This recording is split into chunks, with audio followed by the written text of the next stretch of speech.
ચાલો વિદ્યાર્થી મિત્રો, સપ્તર્ષિ સંકુલ થકી હું આપ સર્વ વિદ્યાર્થી મિત્રોનું ફરીથી સ્વાગત કરું છું. આજે આપણે ધોરણ 10 વિષય ગણિત ચેપ્ટર 6 ત્રિકોણની અંદર ભાગ 5ની વાત કરીએ તો આજે આપણે સમરૂપ ત્રિકોણોના ક્ષેત્રફળ વિશેની માહિતી મેળવીશું. આજે આપણે શું જોઈશું તો કે સમરૂપ ત્રિકોણોના ક્ષેત્રફળ. તો ખાસ ધ્યાન આપજો કે આપણે તે પ્રમેય 6.6 અનુસાર શીખવાનું છે, જેની સાબિતી આપણે આગળના વિડીયોની અંદર જોઈશું અથવા તો આગળ જોઈશું. બે સમરૂપ વિધાન લખું છું હું, બે સમરૂપ ત્રિકોણોના ક્ષેત્રફળોનો ગુણોત્તર તેમની અનુરૂપ બાજુઓના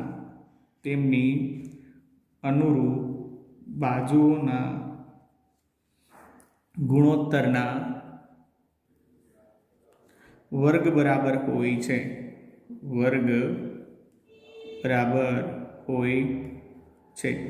ખ્યાલ આવે છે? તો હવે જુઓ, આપણે એક ઉદાહરણ દ્વારા સમજીએ. દાખલા તરીકે ત્રિકોણ ABC સમરૂપ ત્રિકોણ PQR આપેલ હોય તો કઈ રીતે લખી શકીએ કે ABC નું ક્ષેત્રફળ છેદમાં PQR નું ક્ષેત્રફળ છે. અનુરૂપ બાજુઓના વર્ગોના સમપ્રમાણમાં લખી શકાય. ક્ષેત્રફળને આ રીતે પણ લખી શકાય અને બીજું એરિયા ઓફ દર્શાવીને, તમે 9માની અંદર શીખી ગયા હતા કે કોઈ પણ ક્ષેત્રફળ દર્શાવવું હોય તો એરિયા ઓફ ABC આ રીતે પણ તમે દર્શાવી શકો.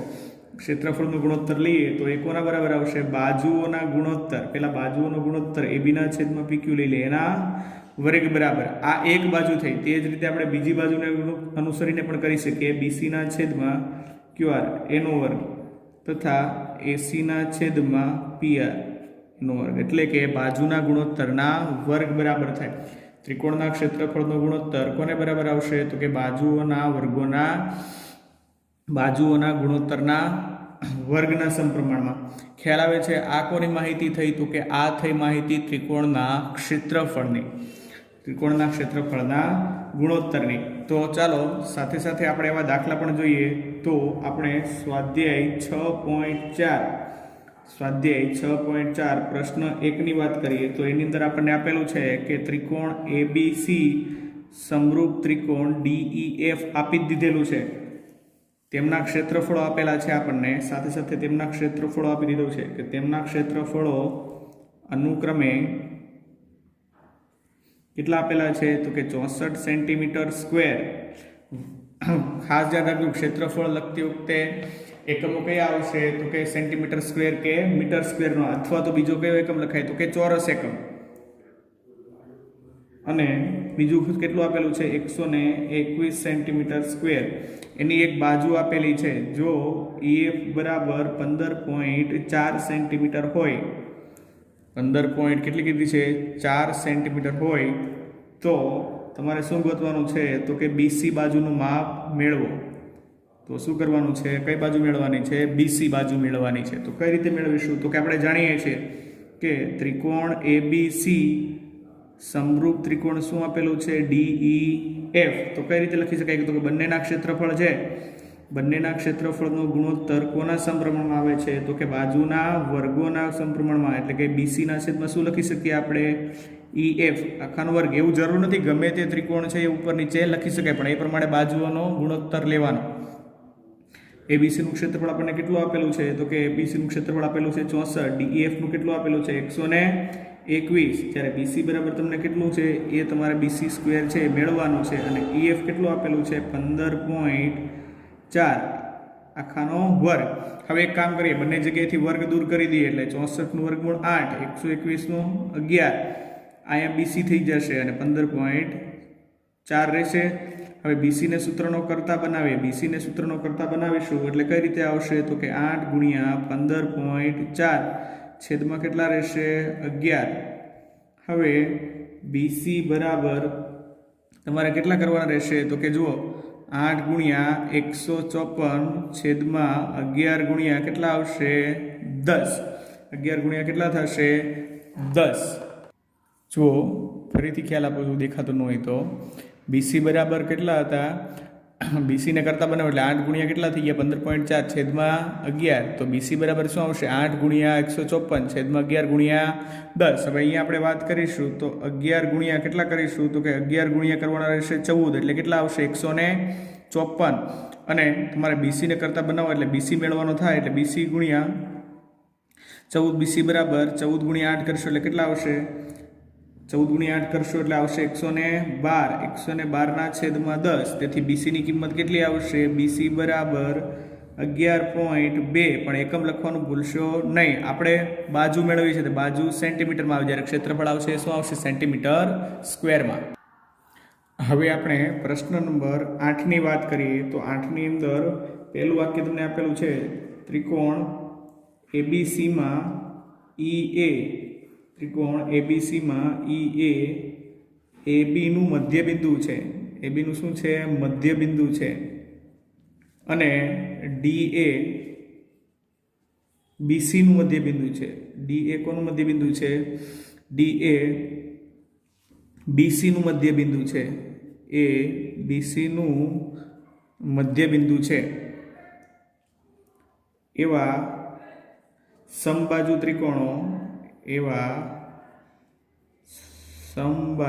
ત્રિકોણો ABC અને BDE ના ક્ષેત્રફળનો ગુણોત્તર મેળવો. તો હવે આપણે ખાસ ધ્યાન રાખશો, અહીંયા કઈ રીતે આવશે? દાખલા તરીકે આપણે દોરી દઈએ કે આ થઈ ગયું ત્રિકોણ ABC, આ શું થઈ ગયું? ત્રિકોણ ABC. E છે એ કોનું મધ્યબિંદુ છે? AB નું. અને D છે એ કોનું મધ્યબિંદુ આપેલું છે? BC. હવે આ બંનેને જોડી દઈએ એટલે જો આ બંને કેવા ત્રિકોણ થઈ ગયા? સમબાજુ. હવે આની પરથી આપણે શું કહી શકીએ કે સમબાજુ ત્રિકોણો હોય એ સમરૂપ ત્રિકોણો હોય જ. આપણે કીધું હતું કે નહીં? સમબાજુ ત્રિકોણો છે કેવા ત્રિકોણો છે? સમબાજુ.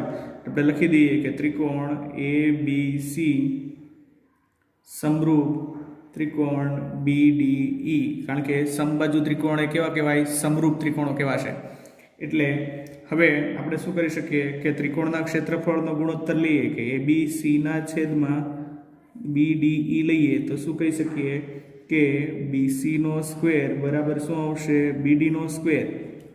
આપણે કાઉન્સ છૂટા કરીને બંનેને અલગ અલગ વર્ગ આપી દીધો. હવે જુઓ તો BC બરાબર શું લખી શકાય? BC બરાબર 2BD લખી શકાય, કારણ કે મધ્ય બિંદુ હોય તો બે સરખા ભાગ પાડશે કે નહીં? અને છેદમાં શું આવશે? BD નો સ્ક્વેર. અહીંયા કેટલા થઈ ગયા? 4BD square. અને છેદમાં શું આવશે? BD square. આ બંને કેન્સલ, તો જવાબ કેટલો આવશે? 4/1. તો ક્ષેત્રફળનો ગુણોત્તર શું મળશે આપણને? 4/1. ખ્યાલ આવે છે? હવે ત્યારબાદ એની પછીનો દાખલો જોઈએ, એટલે કે ક્વેશ્ચન નંબર 9. ક્વેશ્ચન નંબર 9ની વાત કરીએ. ક્વેશ્ચન નંબર 9 અંદર કીધેલું છે કે બે સમરૂપ ત્રિકોણોની બાજુઓનો ગુણોત્તર, બે ત્રિકોણોની બાજુઓનો ગુણોત્તર કેટલો આપેલો છે? 4/9. 4/9 છે. તો આ ત્રિકોણોના ક્ષેત્રફળનો ગુણોત્તર મેળવો. તો જુઓ કઈ રીતે કરશું કે આપણે શીખી ગયા એ પ્રમાણે ત્રિકોણોની બાજુઓનો ગુણોત્તર જે આપેલો હોય તો ક્ષેત્રફળનો ગુણોત્તર કેવો થાય? બાજુઓના વર્ગના સમપ્રમાણમાં. એટલે આપણે લખીએ ક્ષેત્રફળનો ગુણોત્તર બરાબર બાજુઓનો ગુણોત્તર એના કોના સમપ્રમાણમાં હોય? વર્ગના સમપ્રમાણમાં. એટલે કે આપણે લખીએ કે 4/9 આખાનો વર્ગ, તો આનો ગુણોત્તર શું આવશે? 4નો વર્ગ 16 અને 9નો વર્ગ કેટલો થાય? 81. તો આનો ગુણોત્તર કેટલો મળે? 16/81.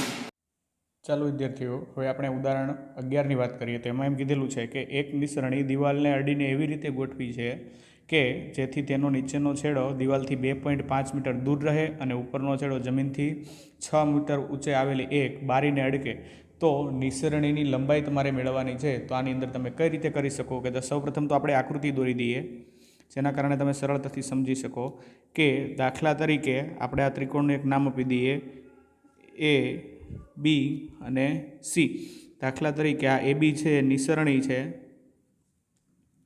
આ એસી છે દિવાલ છે, અને આ એ છે તે બારી છે. એટલે કે નિસરણી છે તે બારીને અડકીને આપણે ઊભી રાખેલી છે.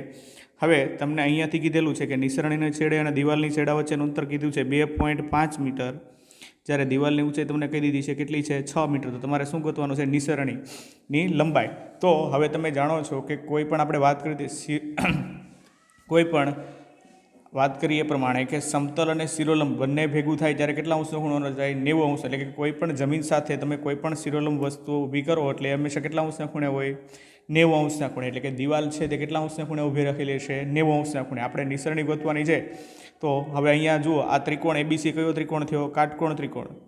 ત્રિકોણ એબીસીમાં માપખૂણો સી બરાબર કેવો છે? 90 અંશ હોવાથી તો તમે નાના ધોરણની અંદર પાયથાગોરસના પ્રમેય શીખી જ ગયેલા છો કે પાયથાગોરસ પ્રમેય અનુસાર કઈ વસ્તુ લખી શકશો? તો કે કર્ણનો વર્ગ બાકીની બે બાજુઓના વર્ગોના સરવાળા જેટલો. એમાં કર્ણ કયો આવશે? તો કે એબી. તો કર્ણનો વર્ગ બાકીની બે બાજુઓના વર્ગોના સરવાળા જેટલો થાય એટલે એસી સ્ક્વેર પ્લસ શું આવશે? BC square. હવે એસી સ્ક્વેર એટલે કેટલો આવશે? તો કે એસી એટલે કેટલું હતું? 6. તો લખાશે 6નો વર્ગ. અને આ કેટલો આવતું? તો 2.5 એટલે 2.5નો વર્ગ. એટલે 6નો વર્ગ કેટલો થશે? 36. અને 25નો વર્ગ કેટલો થાય? તો કે 625. એટલે 625 આવે એટલે જવાબ કેટલો આવશે? 6.25. 36 પ્લસ 6.25 કરશો એટલે જવાબ કેટલો મળશે આપણને? 36 ને 6 42.25. આ કોનું માપ આવે છે? આપણને એબી સ્ક્વેરનું. એબી સ્ક્વેર એટલે તો આપણે એબી એટલે નિસરણી, આપણે એબી જોતું હોય તો 42.25નું શું કાઢવું પડશે? વર્ગમૂળ. 42.25નું વર્ગમૂળ કાઢીશું એટલે 6 + 42 ને 25. આપણે એ પ્રમાણે જાણીએ છીએ કે દાખલા તરીકે કોઈ પણ છેલ્લે અંક 5 આવતો હોય એનો વર્ગ કરીએ તો શું કરીએ છીએ? તો પહેલાં 5નો વર્ગ કેટલા કરી દઈએ છીએ? 25. અને જે સંખ્યા આગળ છે એનામાં એક વધારે સંખ્યા હોય એને ગુણાકાર કરવાનો, 1 × 2 કરી દઈએ એટલે કેટલા આવે? 225. દાખલા તરીકે હું ફરી એક વખત ઉદાહરણ શીખવાડું. 35નો વર્ગ કરતા હોઈએ તો 5નો વર્ગ 25 અને 3 × 4 તો 3 ચોક કેટલા થાય? 12. તો એનો જવાબ શું આવશે? 1225. આ રીતનો ઉપયોગ કરીએ. દાખલા તરીકે કહીએ બે ક્રમિક સંખ્યાનો ગુણાકાર 42 થશે તો કે 6 + 42 અને 25નું વર્ગમૂળ કેટલું થાય? 5. એટલે અહીંયા પોઈન્ટ છે એટલે જવાબ કેટલો આવશે? 6.5. પણ આપણે નિસરણી ગોતીએ છીએ એટલે એના માટે ફરજિયાત એકમ લખવો પડે કે નિસરણીની લંબાઈ કેટલી આવશે? 6.5 મીટર. ચાલો વિદ્યાર્થી મિત્રો, આપણે હવે ચેપ્ટર 6ના ખૂબ અગત્યના દાખલાઓ તરફ એટલે કે અગત્યના પ્રમેય તરફ વાત કરીએ. તો આપણે આજે પ્રમેય 6.6ની માહિતી મેળવીએ કે જેની વિશેની માહિતી મેં તમને દાખલાઓ શીખવાડવા માટે અગાઉ આપેલી છે. હવે આપણે પ્રમેય 6.6ની વાત કરીએ તો બે સમરૂપ ત્રિકોણોના ક્ષેત્રફળનો ગુણોત્તર તેમની અનુરૂપ બાજુઓના ગુણોત્તરના વર્ગ બરાબર હોય છે, જેની ખ્યાલ તો મેં તમને પહેલાં જ આપી દીધો હતો. તો આપણે સૌપ્રથમ આકૃતિ દોરીને શીખીએ કે દાખલા તરીકે હું અહીંયા કોઈ પણ બે ત્રિકોણ લઈ લઉં છું. દાખલા તરીકે હું ત્રિકોણનું નામ આપું છું અહીંયા એ, બી અને સી. અને ત્યાર પછી એક બીજો ત્રિકોણ લઈ લઉં છું કે જે ત્રિકોણનું નામ હું આપી દઉં છું ત્રિકોણ PQR. જેના કારણે આકૃતિ પરથી તમને પક્ષ અને સાધ્ય લખવાની ખ્યાલ આવશે. તો કે પક્ષ કોને કહેવાશે? કે જે તમને આકૃતિઓની અંદર પહેલેથી જ આપી દીધેલું હોય. તો કે પક્ષ કોને કહેવાશે? તો કે આપણે લખીએ કે બે ત્રિકોણ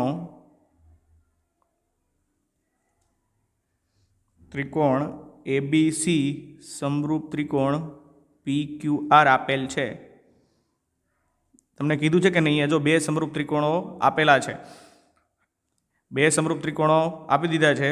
અને હવે સાધ્ય શું લખવાનું થશે? કે જે તમારે સાબિત કરવાનું હોય એ સાધ્ય શું સાબિત કરવાનું છે? કે બંને ત્રિકોણોના ક્ષેત્રફળનો ગુણોત્તર. બંને ત્રિકોણોના ક્ષેત્રફળનો ગુણોત્તર એટલે ABC છેદમાં PQR આ ક્ષેત્રફળનો ગુણોત્તર અનુરૂપ બાજુના ગુણોત્તરના વર્ગના સમપ્રમાણ હોય. એટલે અનુરૂપ બાજુનો ગુણોત્તર એટલે દાખલા તરીકે આપણે લઈએ ABના છેદમાં PQ, આ તેને અનુરૂપ બાજુ થઈ.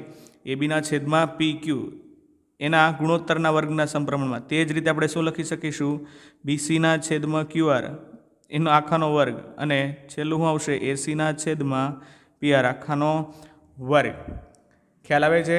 હવે આપણે સાબિતીની શરૂઆત કરી હતી કે સાબિતી કઈ રીતે મેળવી શકાશે, તો કે સાબિતી છે પક્ષ અને સાધ્યનો ઉપયોગ કરીને આપણે શું મેળવવાની થશે સાબિતી. પણ સાબિતી મેળવતી વખતે ધ્યાન રાખજો, ઘણી વખત મોસ્ટ ઓફ સાબિતીની અંદર હંમેશા પહેલી શરૂઆત ધારણાથી થતી હોય છે. તો આપણે લખીએ કે ત્રિકોણ એબીસીમાં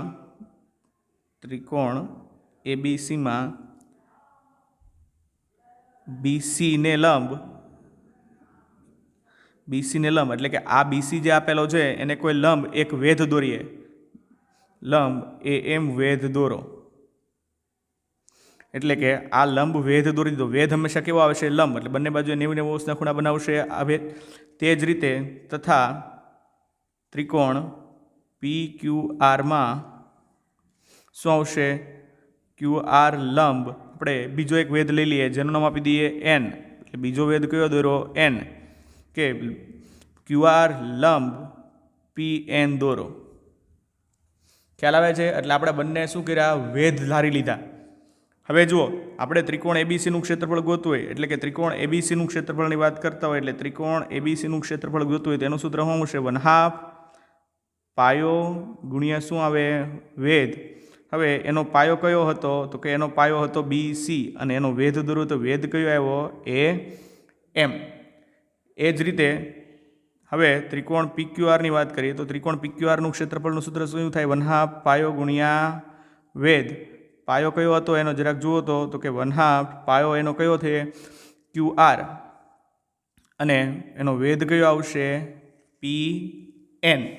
હવે આપણે એક કામ કરીએ, આ બંનેનો શું કરી લઈએ ગુણોત્તર લઈ લઈએ. બંનેનો ગુણોત્તર એટલે કે ABCનું ક્ષેત્રફળ છેદમાં PQRનું ક્ષેત્રફળ. એટલે અહીંયા શું આવશે 1/2 BC ગુણ્યા AM અને છેદમાં 1/2 QR ગુણ્યા શું આવશે PN. આ બંને જગ્યાએથી 1/2 કેન્સલ થાય.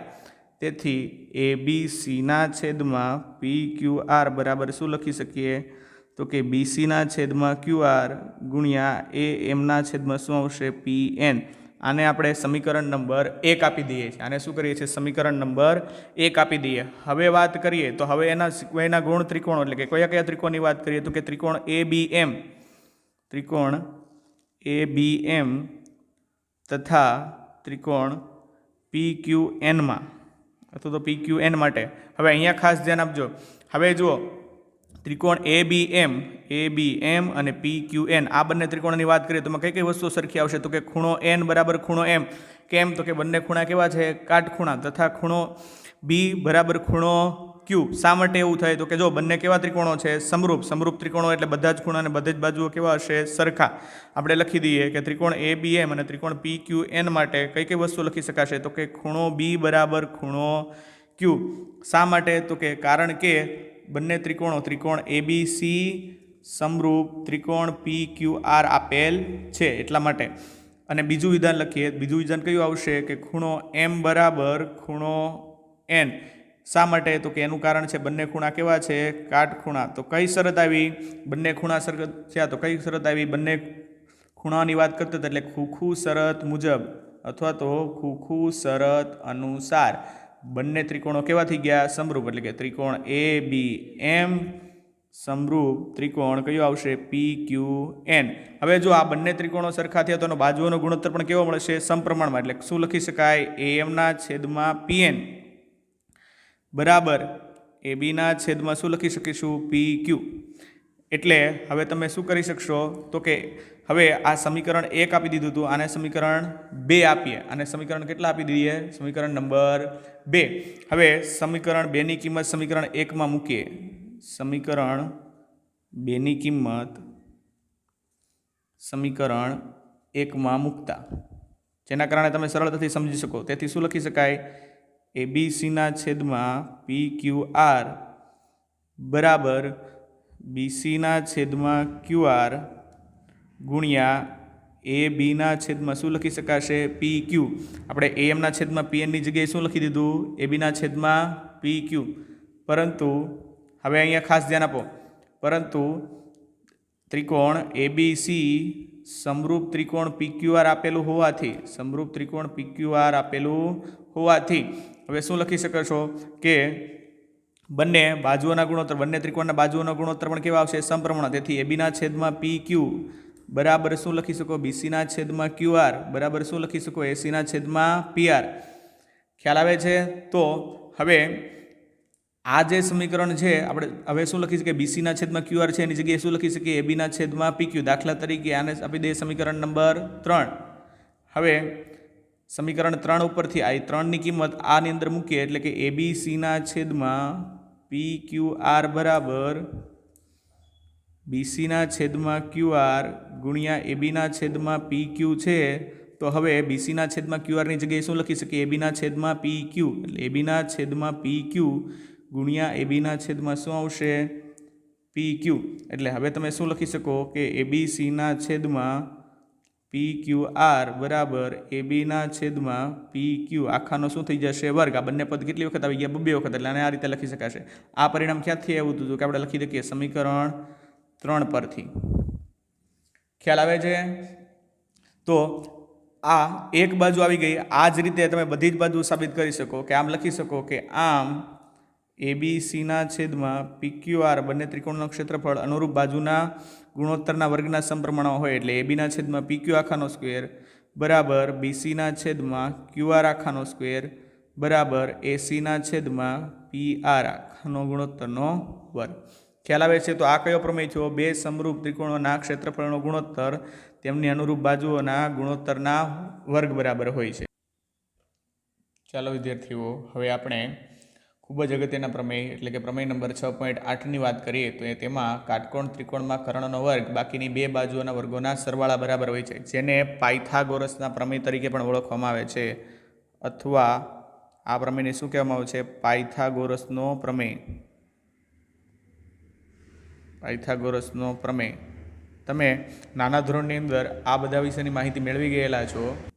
પાયથાગોરસના પ્રમેયનો ઉપયોગ આપણે 9મા ધોરણની અંદર પણ કરતા હતા। હવે અહીંયા જોઈએ કે આકૃતિ દ્વારા સમજીએ કે આપણે દાખલા તરીકે એક કાટકોણ ત્રિકોણ લેવાનો થશે। એક કાટકોણ ત્રિકોણ લઈ લીધો કે દાખલા તરીકે આપણે ત્રિકોણ લઈ લીધો ABC। હવે એની અંદર માપખૂણો B છે કેવો કરી દીધો? 90 અંશ। એટલે આ કેવો ત્રિકોણ થઈ ગયો? કાટકોણ ત્રિકોણ। તો આપણે લખીએ કે સૌપ્રથમ પક્ષની અંદર શું આવશે કે ત્રિકોણ ABC માં ખૂણો B કાટખૂણો છે। રેડી? આટલી વસ્તુ તમને આપેલી છે। હવે સાધ્ય તમારે લખવાનું થાય એટલે કે જે તમારે સાબિત કરવાનું હોય તે તમારે શું કરવાનું થશે? કર્ણનો વર્ગ। એટલે કર્ણનો વર્ગ એટલે શું આવશે? AC સ્ક્વેર બરાબર તમે શું લખી શકશો? AB સ્ક્વેર પ્લસ શું લખાશે? BC square. ખ્યાલ આવે છે? હવે આપણે સાબિતીની શરૂઆત કરીએ તો કે સાબિતીની અંદર આપણે કીધું એ પ્રમાણે કે ભલે ત્યાં સુધી પહેલી શરૂઆત ક્યાંથી થશે? ધારણાથી થશે। એટલે આપણે કાટકોણ ત્રિકોણ ABCમાં કોઈ વેધ કયો દોરવો પડશે? તો કે કોઈ વેધ લઈ લઈએ BD। કોઈ વેધ કયો લઈ લઈએ? BD। લખી દઈએ કે ત્રિકોણ ABCમાં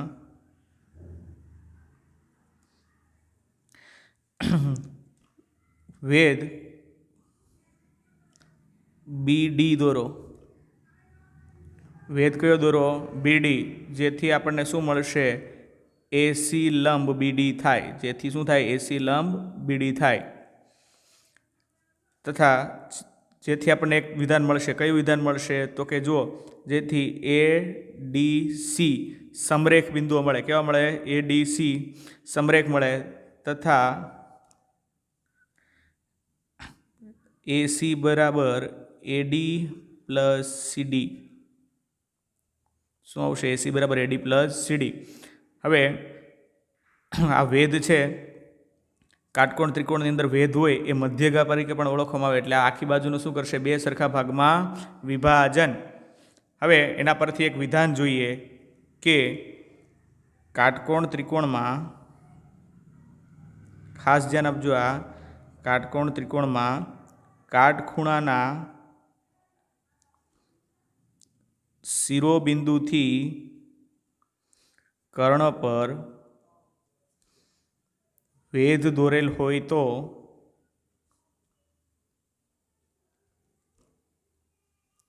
ભેદથી બનતા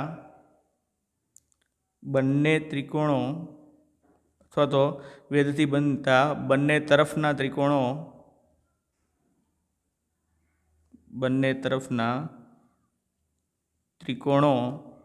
મૂળ ત્રિકોણને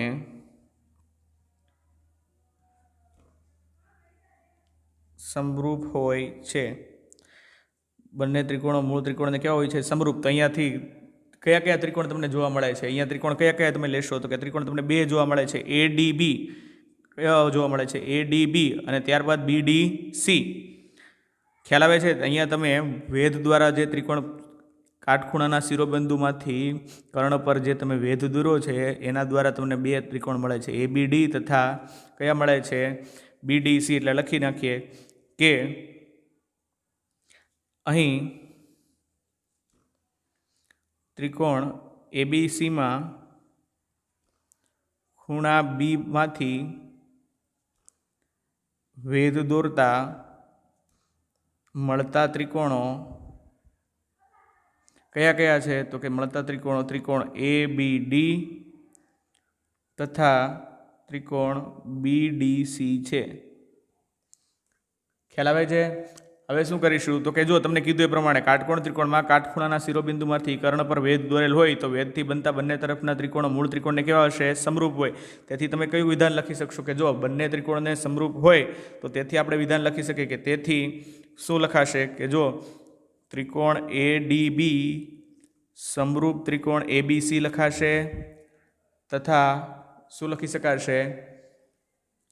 ત્રિકોણ બીડીસી સમરૂપ ત્રિકોણ એબીસી.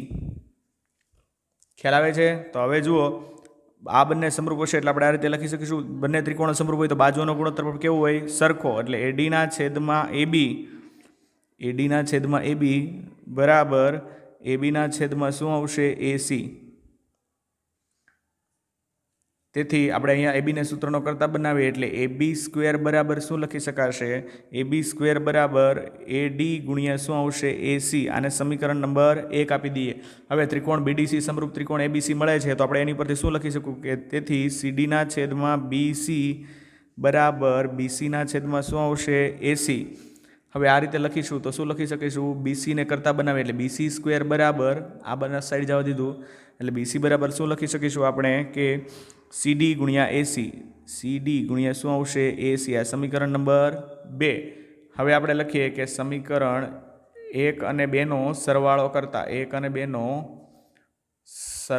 કરતા જો આ બંનેનો સરવાળો કરીશું તો કઈ રીતે મળશે? તો કે લખીએ AB square plus BC square બરાબર એડી ગુણ્યા એસી પ્લસ સીડી ગુણ્યા એસી. જુઓ, હવે આ બંનેની અંદર એસી આપણને સામાન્ય મળે છે તો એસીને સામાન્ય કાઢી લઈએ. એસીને સામાન્ય કાઢીશું તો અહીંયા કાઉન્સની અંદર શું વધશે? એડી પ્લસ સીડી. અહીંયા શું વધશે? એડી પ્લસ સીડી. એડી પ્લસ સીડી એટલે આપણને શું મળે છે? એસી. તેથી લખી શકીએ એસી કાઉન્સમાં શું આવશે? એસી. આનું કારણ દર્શાવ્યું તો શા માટે એસી લખી શકીશું? તો આપણે લખીશું કે એસી બરાબર એડી પ્લસ સીડી. તે બરાબર અહીંયા શું આવશે? એસીનો વર્ગ. તેથી શું આવશે? બરાબર આ એસી ગુણ્યા એસી એટલે શું થશે? એસીનો વર્ગ. આમ આપણે સાબિત કરી દઈએ કે આમ એસી સ્ક્વેર બરાબર AB square plus BC square સાબિત થાય છે. આ તમારો પાયથાગોરસનો પ્રમેય તરીકે ઓળખવામાં આવતું છે. કાટકોણ ત્રિકોણમાં કર્ણનો વર્ગ બાકીની બે બાજુઓના વર્ગોના સરવાળા જેટલો હોય અથવા તો બીજા કયા નામે ઓળખવામાં આવે છે? પાયથાગોરસના પ્રમેય તરીકે.